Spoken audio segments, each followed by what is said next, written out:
Hello. यह video महिला आरक्षण पर है, विमेन रिजर्वेशन पर है।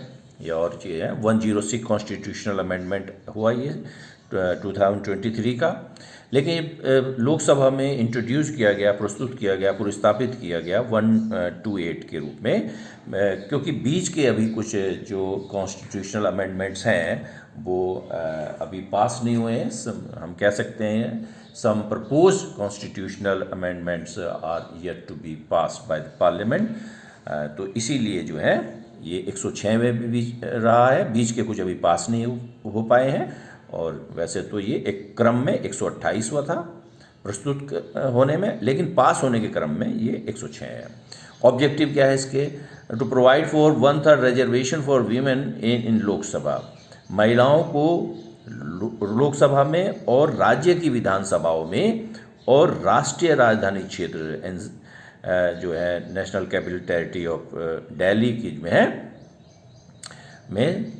1/3 रिजर्वेशन, 1/3 आरक्षण देने से संबंधित इसका उद्देश्य था। अब इसमें क्या किए गए? इसमें कुछ आर्टिकल अमेंड किए गए और कुछ इंसर्ट किए गए, यानी कि कुछ का संशोधन किया गया, कुछ को अंतःस्थापित किया गया। ये एक आर्टिकल पहले से था, इसको थोड़ा अमेंडमेंट किया गया है, ये दिल्ली से संबंधित है।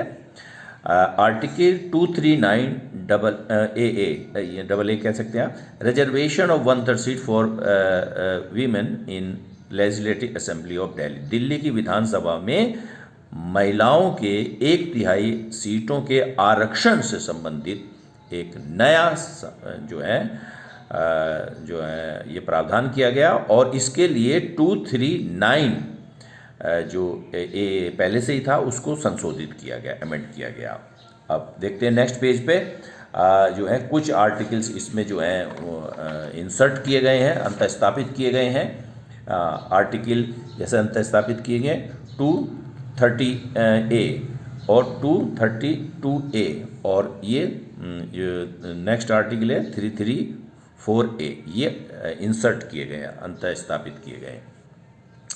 अच्छा, अब ये देखते हैं इनमें क्या किया गया। Article 330A and 332A reservation of 1/3 seats for women in Lok Sabha and legislative assembly respectively, respective में क्रम से, यानी कि लोकसभा में महिलाओं के 1/3 आरक्षण से के संबंध में एक नया अनुच्छेद अंतःस्थापित किया, इंसर्ट किया 330A।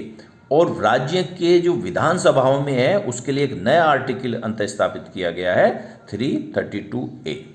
अच्छा, अब इसमें क्या है? It also includes reservation of 1/3 seats for women under seats reserve for ST/SC under article 330 and 332। जैसे कि हम जानते हैं 332 में ST/SC का लोकसभा में रिजर्वेशन है, ये पहले से चला आ रहा है। और राज्य की विधानसभाओं में ST/SC का यानी शेड्यूल कास्ट और शेड्यूल ट्राइब का रिजर्वेशन के संबंधित प्रावधान 332 में है।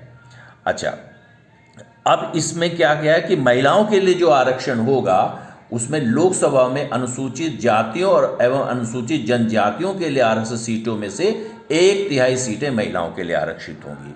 पहली दूसरी बात ये इसमें क्या है कि इसको पढ़ने के बाद लोकसभा में जितनी भी प्रत्यक्ष निर्वाचन से भरी जाने वाली सीटें हैं उसकी कुल सीटों के 1/3 सीटें, जिसमें अनुसूचित जाति एवं अनुसूचित जनजाति की महिलाओं के लिए आरक्षित सीटों की संख्या भी शामिल है, महिलाओं के लिए आरक्षित होंगी। यानी कि ST/SC के लिए जितनी सीटें उसमें 1/3 हो जाएंगी और टोटल 1/3 ही रहनी है। इस प्रकार से ये जो है इसमें प्रावधान किया गया है। अच्छा, नया एक आर्टिकल जैसे मैंने कहा ये भी स्थापित किया गया है। The act provision shall come into effect after delimitation, delimitation वाला परिसीमन, following the first census after the commencement of this act. इस एक्ट के, इस अधिनियम के लागू होने के बाद जो पहली जनगणना होगी के बाद जो परिसीमन होगा उसी के बाद ये एक्ट उसमें आएगा, अस्तित्व में आएगा। यानी कि एक्ट के लागू होने के बाद जो है पहला जो है सेंसस होगी और जो पहली जनगणना होगी उसके बाद जो परिसीमन होगा उसी के बाद ये प्रभावी होगा। यानी कि परिसीमन की प्रक्रिया के बाद ही ये एक्ट प्रभावी होगा और उस जो है उसके लिए इस एक्ट के, इस अधिनियम के प्रारंभ होने के बाद जो पहली गणना होगी उसके बाद ये अस्तित्व में आएगा, ये हम कह सकते हैं। यानी कि अभी ये भविष्य में लागू होगा, आप ऐसे कह सकते हैं। अच्छा, reservation of seat for women shall cease में रुक जाना to have effect after the expiration of 15 year. 15 वर्ष की अवधि के बाद ये अस्तित्व में 15, यानी कि जब भी एक्ट लगेगा या आएगा तो ये 15 वर्ष के लिए होगा, ये 15 वर्ष के होगा। However it can be extended by parliament वाल, लेकिन इसको संसद कानून बनाकर, विधि बनाकर इसका जो है अवधि बढ़ा सकती है। अच्छा, इसमें इन्होंने एक चीज़ और कही गई है, जैसे कि इन्होंने ये कहा है कि इसमें ये चीज़ इनमें क्लियर कही कि ये जो सीटें होंगी ये किस प्रकार से होंगी, यानी कि यहाँ पे कुछ जो है कुछ मौन रहा गया है, क्योंकि इस बिल में ये स्पेसिफाई नहीं है कि जो 1/3 सीटें होंगी वो कैसे आइडेंटिफाई की जाएगी।